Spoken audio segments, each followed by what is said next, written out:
پھر اس قدیم D N اے کا موازنہ کیا گیا گرے وولف یعنی کہ جدید بھیڑیے کے جینوم سے، اور حیرت کی بات یہ ہے کہ دونوں میں 99.94% مماثلت پائی گئی۔ اب کی باری تھی تبدیلی کی۔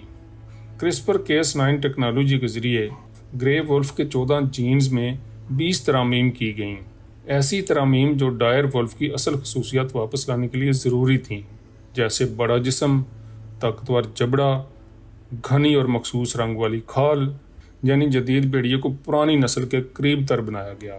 تیسرے مرحلے میں جین کی ایڈیٹنگ مکمل کی گئی تو ان ترمیم شدہ جینومز کو ایمبریو میں شامل کیا گیا۔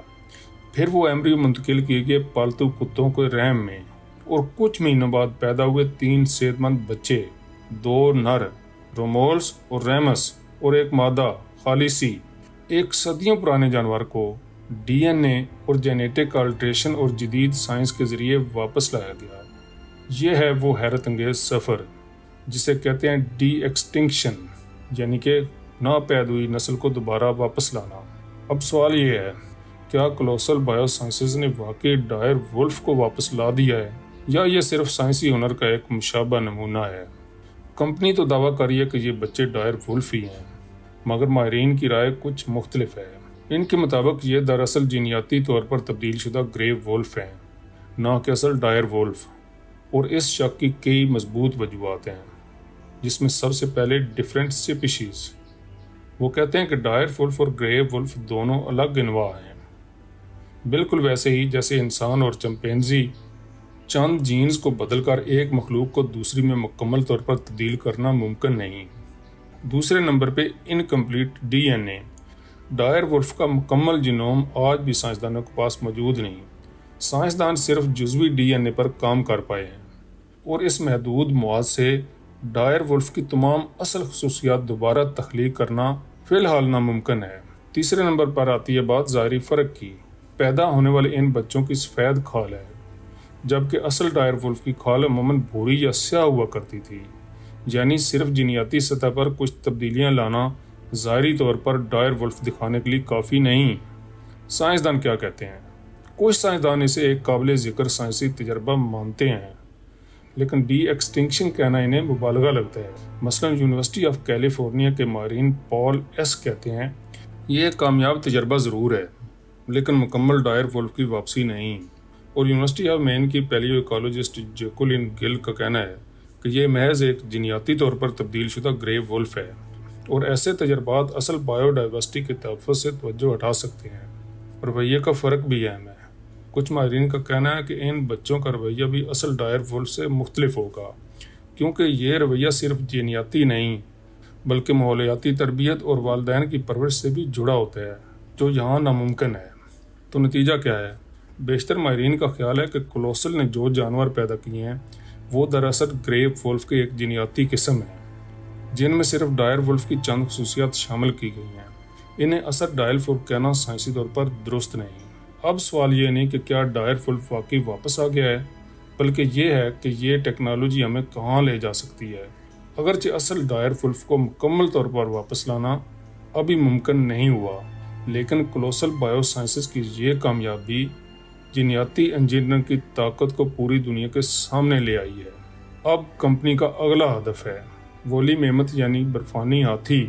2028 تک کولوسل ایشیائی ہاتھی کے جینوم میں 85 جینز ایڈٹ کر کے وولی میمت کو دوبارہ زندہ کرنے کی تیاری کر رہی ہے۔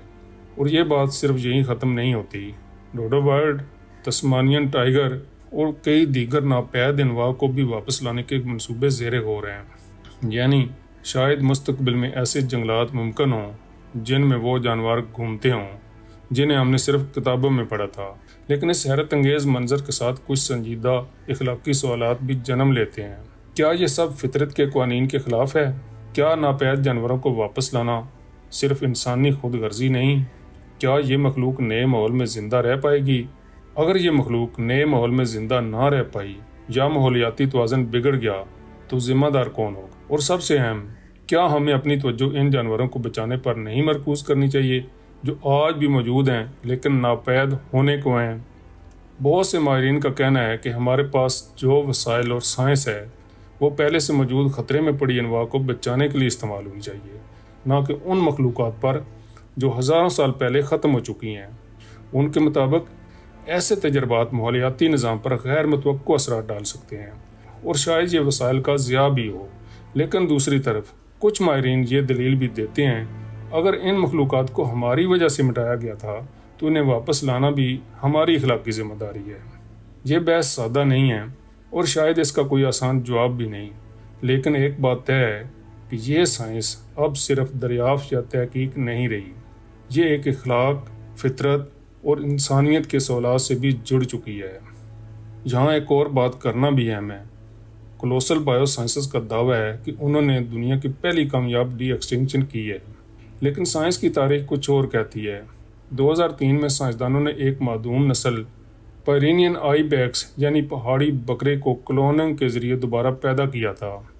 بدقسمتی سے وہ بچہ صرف 7 منٹ زندہ رہا، لیکن یہ واقعہ تاریخ میں پہلی ڈی ایکسٹنکشن کے طور پر درج ہو چکا ہے۔ تو یوں کولوسل کا دعویٰ کہ یہ پہلی کوشش ہے تاریخی طور پر اتنا درست نہیں۔ کولوسل کے CEO بین لام کہتے ہیں ہمارا مقصد ہے معدومیت کو ایک آپشن بنانا، یعنی کسی چیز کا ناپید ہونا یا نہ ہونا ہمارے کنٹرول میں ہو، اور یہ کوئی چھوٹی بات نہیں۔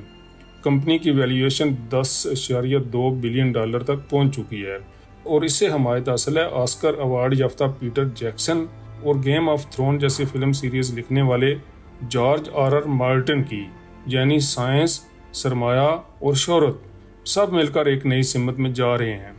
شاید وہ وقت دور نہیں جب ہم اپنے آنکھوں سے ان قدیم مخلوقات کو دوبارہ زمین پر دوڑتے ہوئے دیکھیں گے، اور تب شروع ہوگی ایک نئی دنیا کی نئی کہانی۔ اور اب آپ سے سوال ہے، کیا واقعی ہمیں ناپید ہو جانے والے اور کرہ ارضی سے مٹ جانے والے جانوروں کو واپس لانا چاہیے، یا قدرت کو اس کی فطری حالت پر چھوڑ دینا ہی بہتر ہے؟ اپنی رائے نیچے کمنٹس میں ضرور لکھیں، میں آپ کی سوچ جاننا چاہتا ہوں۔ اور اگر آپ ایسی مزید حیران کن سائنسی کہانیوں سے دلچسپی رکھتے ہیں تو ویڈیو کو لائک کرنا اور چینل کو سبسکرائب کرنا نہ بھولیں۔ شکریہ۔ اگلی ویڈیو تک کے لیے اللہ حافظ۔